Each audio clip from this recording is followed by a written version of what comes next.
Welcome back, everybody, to the School Leadership Show. This is Mike Dowdy, and with me, as always, is and I didn't come up with my adjective ahead of time. Oh, and I'm stuck. Yeoman, intrepid, stalwart co-host, Jen David Lang. Hi, Jen. Savior. Hi, Mike. Thank you. I'll take stalwart. Sounds great. Good to see you. Good to see you. And we have with us a special guest today who actually he offered a great adjective too. Appreciate that. Savior is often the case. Savior, yeah. So you're hearing the voice of Bill Summers. Bill is the author of Responding to Resistance, 30 Strategies to Manage Conflict in Your School. We're thrilled to have Bill here today. Bill, where does this podcast find you today?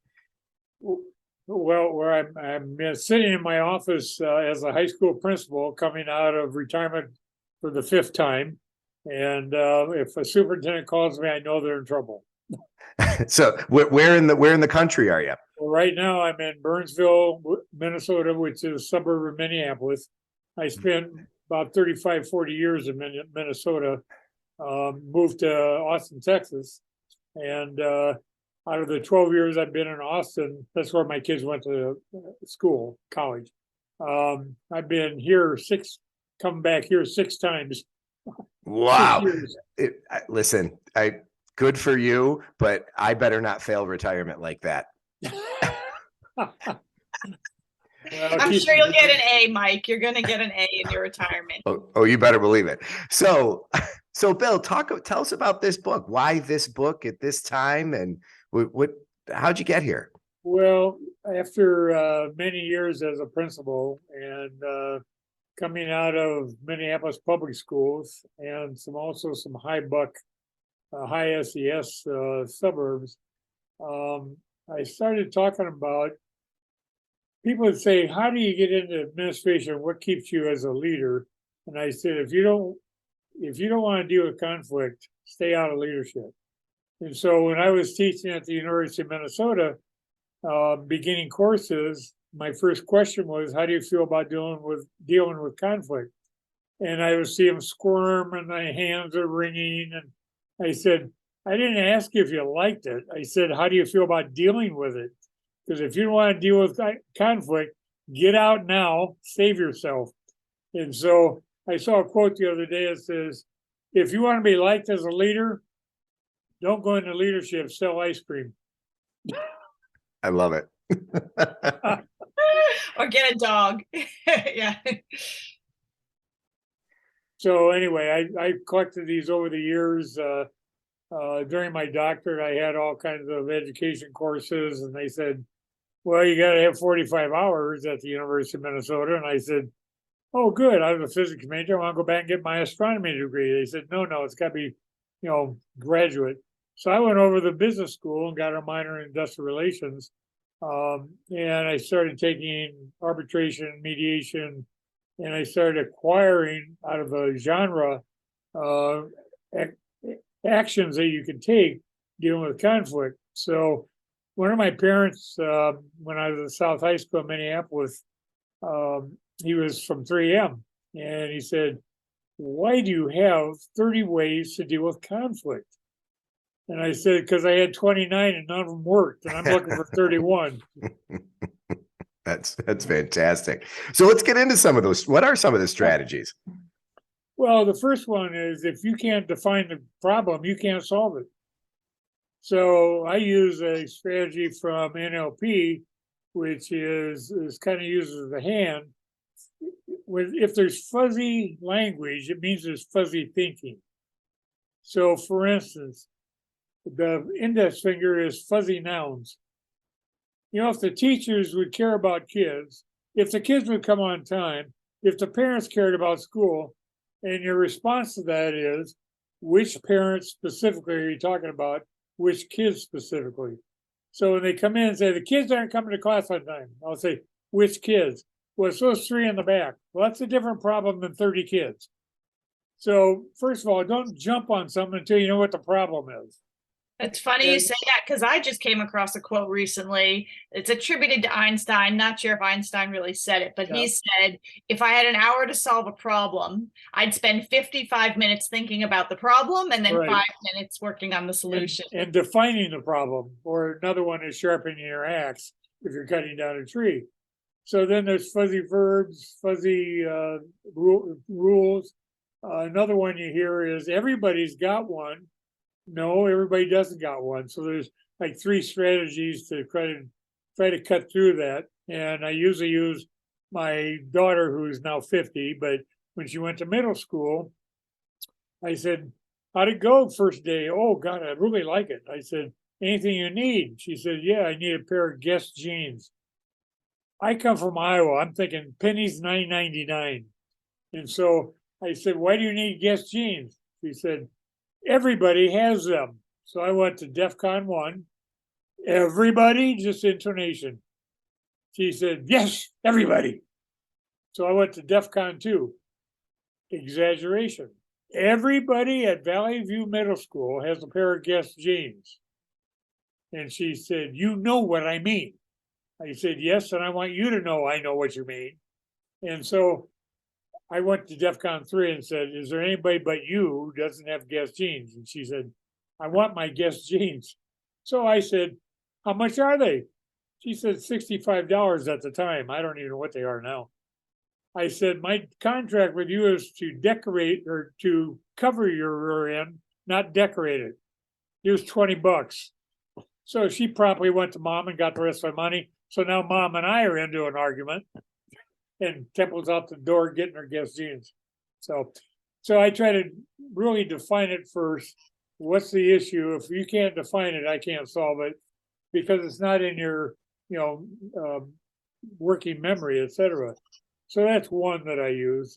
Another one, a big one is I learned from Bob Chadwick, who is a old forester, and he's since passed, but I spent about 3 years using his process and learning. And it goes like this. Well, now I've done this with 2 people in a department that hated each other. I've done it with a department. I've done it with a whole school when I couldn't get the school to say, are we going to have headphones or not? We're going to have hats or not? So I go to St. Augustine has a quote. It says, in essentials, we need unity. In non-essentials, we need flexibility. In everything, we need civility. So because I went back to South as a teacher, and then I went back as a principal, I put 125 teachers in a circle, and I said, today, we're going to come out of here. Are we doing hats or not? So what's the issue? And then I go to what's the worst possible outcome if we can't solve this problem? And usually people, this is terrible. And then I say, go get a cup of coffee or go to the bathroom, do fluid management, and then come back. Because they've vented now, and I know everything, everybody that's worried about whatever. So then I say, what's the best possible outcome if we can solve this? That gets me what their goal is, what their vision is. Next question is, what are your strategies and actions that you're willing to do? That's your action plan. And then the last question is, what's the evidence that we're moving forward or away? Because that's your assessment plan. And so type that up, send it out. This is what you're committed to. Let's go at it. So that's another popular one that I use a lot. I like that you're sharing from different parts of the book. I'm going to take a step back to give our Sorry. listeners. No, that's wonderful. So to give our listeners an idea of how you structured your book, which is fantastic. In the first chapter, Bill has a list of sort of foundational skills to deal with conflict, and that's where he started with clarifying issues, right? Some of the things that maybe we can do before they escalate. Then he has another section on strategies for working with teams, which I really do want to talk about. Yep. And then another section, strategies for working with individuals. Then strategies for working with large groups, like this large group of teachers and the issue of hats or no hats. Yep. And then finally, strategies for when nothing seems to work. So you'll have to write another book if somebody says these 30 don't work and they need 31. Well, I have to be honest with you, I'm already on 32. Okay. But yeah, so I at the beginning, I really like the idea of clarifying the issues. You have strategies of helping to paraphrase. And I love your strategy. You have a strategy for accepting responsibility. I Yep. assume that sometimes conflicts, you can nip them in the bud if you simply assume responsibility. I love your 3 A's approach to that. Yeah. Do you want to just share that quickly and then we'll move to another group? Well, first of all, you gotta acknowledge it, and say this is what it is. So you really have to be honest. And if you can't be honest, you're not gonna move much farther. And then sometimes you have to apologize. I've been in AA for a long time. 10th tradition is when you're or 10th step, when you're wrong, promptly admit it, get over it. And if your ego is holding you back, good luck with that one, because I sometimes say too much ego, amigo. and then the third A is take action to solve it. If it's wrong, step up and help solve the problem. So yeah, triple A. Yeah, no, I love that, and it's a quick one. It's all in your court to take Yeah. responsibility for it. Yeah. The reason I definitely wanted to move next to the strategies for working for teams, Yeah. because I think far too often principals think of their job as supervising individual teachers, usually about their teaching. Yeah. So when you have a section on strategies for working with teams, Right. that suggests to me the importance of leaders supervising teams, whether it's your 6th grade team or your English department or whatever, supervising teams, and not just sitting in on a meeting or two, but actually giving feedback and helping the team to move forward in terms of its dynamics. Well, I think you're right. And one of the reasons I went to teams next is basically leadership is teamwork. And so, yes, there's the individual. I think the progression probably would be foundational skills, individual, team, large group. And I said, but I spend most of my time in teams, my administrative team, my secretarial team, the English department, the school, but it's always in teams that we spend most of our time. So if you can't facilitate teams, one of the things when I have this school, same. I said, if somebody gets up and talks about the United Way, I will hurt you. We don't have time. We're going to bring this kind of talent and money together when we meet. So it better be about learning. Now, if you can put it on email, we'll do that. But and it's not quite that cut and dry. But I don't want to waste time. And people hate meetings, so they know if they're going to meet with me, you better get at it. What's the issue? Because I'm that ADD kid that sits in the back and goes, I'm going to do something. So I think that's probably the good news and the bad news of me as a leader. Well, but I think that there's a huge piece of that. Yes, it's a people business, and it's important for us to build relationships with colleagues, but we're also at work. Right. So, it's okay to work at work. Yeah. That's sort of the idea. But I appreciate the plain language approach too. I think that, that's an important piece of this is this, does it feel like, mumbo jumbo psychobabble, right? This is here's what it is. Here's how to fix it. Well, that's the practitioner in me because, and one of the reasons I came out, I'm 76 years old for crying out loud. I can be in 70-degree weather and I got snow on the ground. So, but part of it is having the experience. You know what to pay attention to and what not to pay attention to, and the young ones don't. And now with principals, superintendents leaving in droves, I don't know where they're going to get the people. And I have been on 5 different faculties, and most of them are checklists. Get a license. That does not make you a principal. Yeah, it's scary. I mean, people talk about the teacher shortage and it's real, but I think to your point, Bill, I think people forget that a teacher shortage is eventually going to lead us, and it already has, to an administrator shortage. Well, and I'm going to suggest to you that people will sign on where they feel like you can build a culture of learning and support that. And that's going to be the biggest fringe benefit. It's going to get people to stay in education because it ain't about money. Because they can walk and find a job someplace else for probably more money. But if you got the culture, if the culture doesn't support it, your star teachers don't have to work for you. Well, and the culture doesn't come without conflict. So Jen, get us back on track. No, I was going to say no. And in this fear of, teachers leaving, I think having an administrator who's skilled at managing conflict proactively and in the moment is something that helps tremendously, right? When you are working in a school and you see a leader turning a blind eye to conflict, that's bad. That's creating a culture that nobody wants to be in. Well, and what happens is the teachers run to their classroom. I'll take care of these 4 walls. Don't make me go, to the hallway and supervise because you're not going to support me. I'm not going to put myself out there. Right. So, your practical side absolutely comes through in this book, and the strategies for teams, if you look at each strategy, it's something that you as a leader could bring to the team and turn into an activity for them to do, so in one example, you talk about sometimes a team is clashing because the members have different work styles. Right. And you borrowed this very simple 4 basic work style from Brinkman and Kirshner. Yep. And it's just a very simple list of 4 different styles. And see, I love that.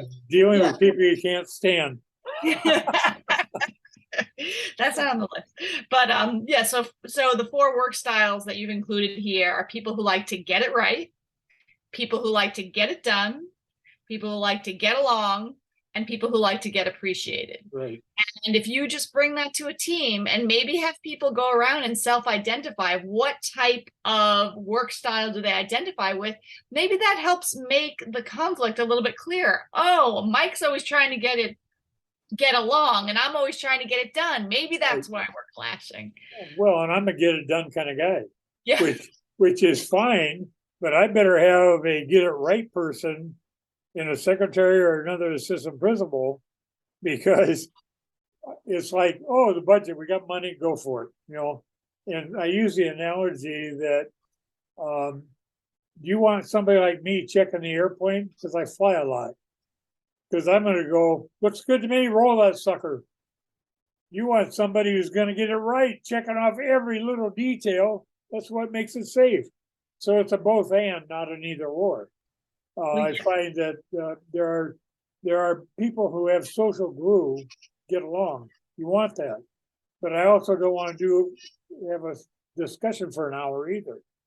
And I find that the support staff, clerical, etc., are the get appreciated. We don't say enough that they carry our water constantly, and sometimes you all of a sudden have a secretary who blow up.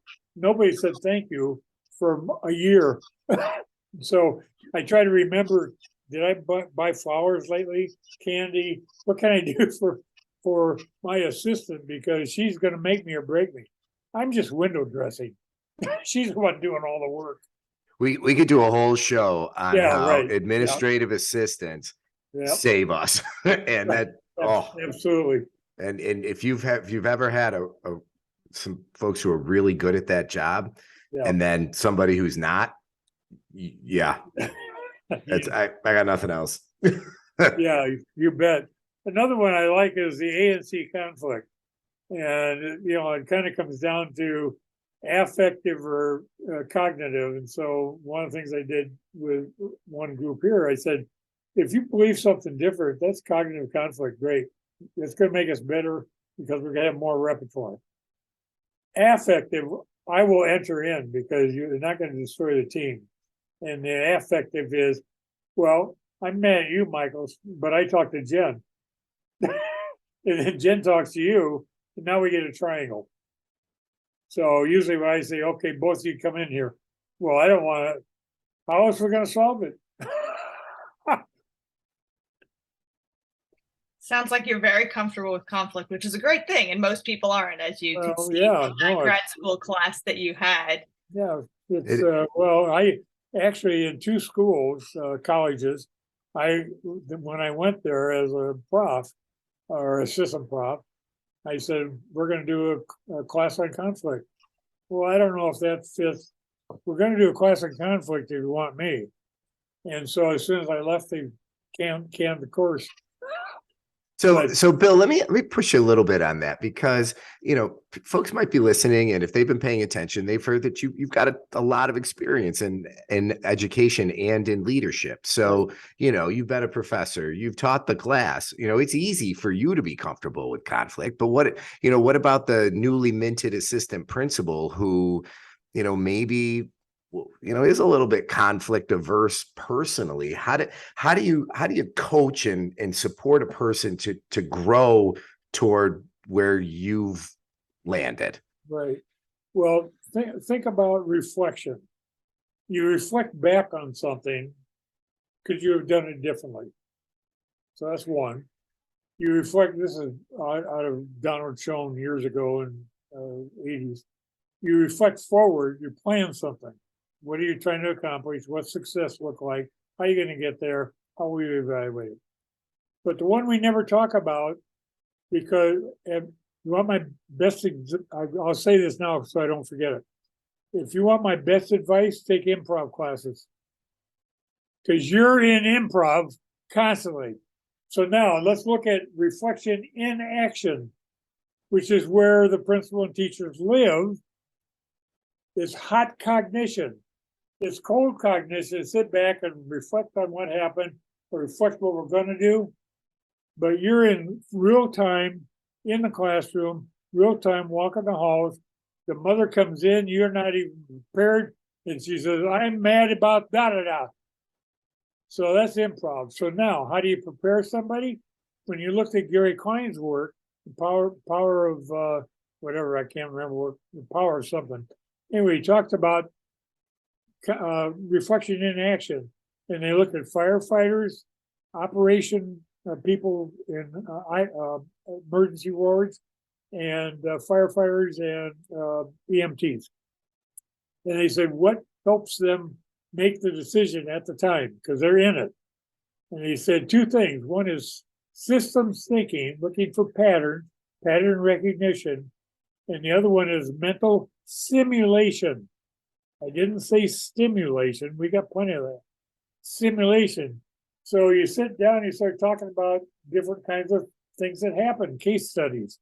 And so that's what I would do, is bring in a case study. This happened, a lot of it out of my experience, but what do you do when you're walking down to observe a math teacher and a mother comes in and says, "I want a parking pass for my kid"? What do? Well, let's talk about it. Here's your options. If I have anything to pass on, it is STAR, save time, add repertoire. You can't have enough repertoire because you never know what you're going to deal with. And I literally started taking improv classes when I was an assistant principal. I like that. That's a clever idea to take. And I'm a physics major, so this is like, that's very clever. Yeah. I just wanted to add one thing, which is, not everybody is as much of an extrovert or can respond like that, even after improv classes are going to take them. Right. So I was going to suggest a couple of things. One, to be able to pause when that mother comes and yells at you, be able to pause and just have a sentence that buys you time. Right. Well, that's I understand you're upset. Yeah. I need to get back to you, right? So not everybody can respond right on their feet. And so to be able to buy yourself time and then make an appointment with that mother when you have time. And then the other thing is some of your strategies are not just for on your feet, but they involve planning. Right. So in your chapter about strategies for working with individuals, you talk about standardizing difficult conversations by coming in with a plan. You use the acronym FRISK, which is basically, first, and you could write this up, right? If you're a younger administrator and you're not used to this, write this up. What are the facts of the situation, right? What are the rules that you would like this person or that person should have been following? What's the impact of this person's behavior? You're doing FRISK, facts, rules, impact, suggestions. What suggestions do you have for ways for them to improve? And then finally, what knowledge, K, of their rights do they need to know? So, I might, as a young administrator, write that all out even before going into a meeting. Well, and again, I got frisked from actually a legal, Adelson was a lawyer.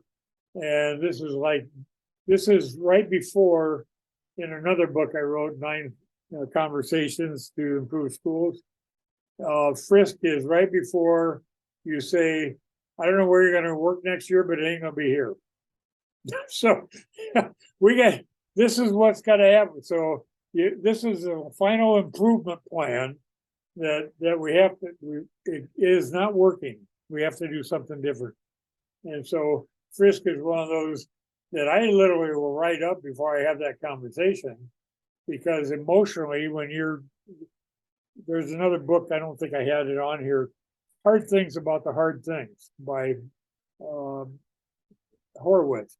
And you want to just say the issue right up front, get it on, and let's start getting a plan together. But I think we sort of glossed over the fact that this is about preparation, and I don't think sometimes I feel like people don't really take it seriously enough. I would, if I knew I was going to have a difficult conversation, I would sometimes call my superintendent. When I was the first principal, I was 25 years old as a principal. I'd call my superintendent and say, okay, I got to have this conversation with a parent. Can you just like role play it with me?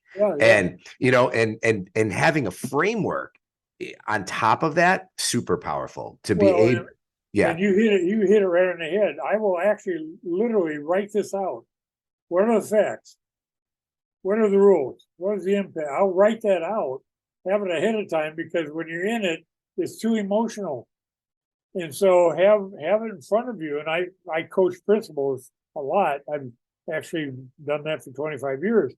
So with a new principal, you sit down with Frisk, you write it up, make sure you say all the points, and then you've already got it on a Word doc that you can turn it around and say, this is what we discussed. Same day summary. Exactly. It's so funny to say that, because I've been starting to do that over the last, I don't know, year or so, going into those difficult conversations. Like I write the follow-up email before the meeting. Right. Then you can adjust it a little bit, whatever happens. Exactly. But you don't want to lose it. You want to get it out right now. So, Bill, I want to be sensitive to your time and to Jen's time. Jen, do you have any parting shots before we kind of wrap up? I'm waiting for a basketball game at 7. So I love it. I love it. Now, I got to tell you, Bill, my father's 75 years old, and he was a high school principal. That's what he retired from. And he only spent 10 years doing interim gigs, but he finally succeeded in retirement. But I tell you, I could talk to you. I could listen to you all day. Well, call me back on something else. I've got a couple other books that I'm working on one right now for Roman called Compliance Cop to a Culture Coach. Ooh. Yeah. I like it. It's actually into production. And then Doug Reif, who I've known him for years, he just asked me, because I was talking about a firefighting metaphor. And he said, give me a table of contents. I don't know if he wants me to write that or not. Oh, neat. Very cool. All right. Well, thank you, Bill, for your time. The book is Responding to Resistance, 30 Strategies to Manage Conflict in Your School. Bill Summers is the author, and he's waiting for a basketball game to start in Minnesota. Coffee and bars all around. So I'm fine. Well, thank you, Bill. Thank you, Jen. Appreciate your time. Anytime. Thank you so much. We appreciate it. And any other book titles that you've written that you want to share with our audience, or where they can go to learn more about your work? Yeah, I think the 9 Conversations to Improve Schools, Diane Zimmerman, a dear friend of mine, she's a superintendent, and we wrote it together on conversation and their strategies. Another book I wrote was Creating Talent Density for Roman, and literally it's you're not going to get more staffing and more money. So as a science teacher, you want more density, you want more weight per volume. So how do you build that? And I got 25 strategies in there, and I use Hersey's work on situational leadership as an organizer in a quadrant. And it's whether you have a willingness and ability. And then when I got it done, I said, okay, I've got 5 in each one, but I know that the learning omnivores, the people that are willing and able, that takes off. So I wrote a 5th quadrant. And so I sent it to Andy Hargraves. I said, what do you think about this? He says, you can't have a 5th quadrant. I said, the hell I can, it's my book. So I put 5 more strategies up there for teamwork and how to create more talent density. So I'm doing the one, the culture coach or compliance got the culture coach, which is 7 C's of leadership. And another one I'm writing for Roman is setting the stage using videos and stories and proverbs, etc. Very cool. Do you have a website that folks can go to learn about your work? Sure. www.learnindomnivores.com. I love it. Bill Summers, thank Yeah. you so much. Enjoy the basketball game, and I hope the home team wins. Yeah, well, anytime, give me a call. I'm fine with any kind of short conversations or long conversations. Thank you so much. Take care. Thank you. We appreciate it. Bye-bye. Thank Okay. you. Thank you, Good Bill. to meet you. You too. Bye-bye. Thanks for listening to this episode of the School Leadership Show, a podcast for aspiring and practicing school leaders. Send your comments, questions, and show ideas to me, Mike, at schoolleadershipshow.com. And please consider rating the podcast in iTunes and leaving a comment. And definitely pass the show along to your colleagues.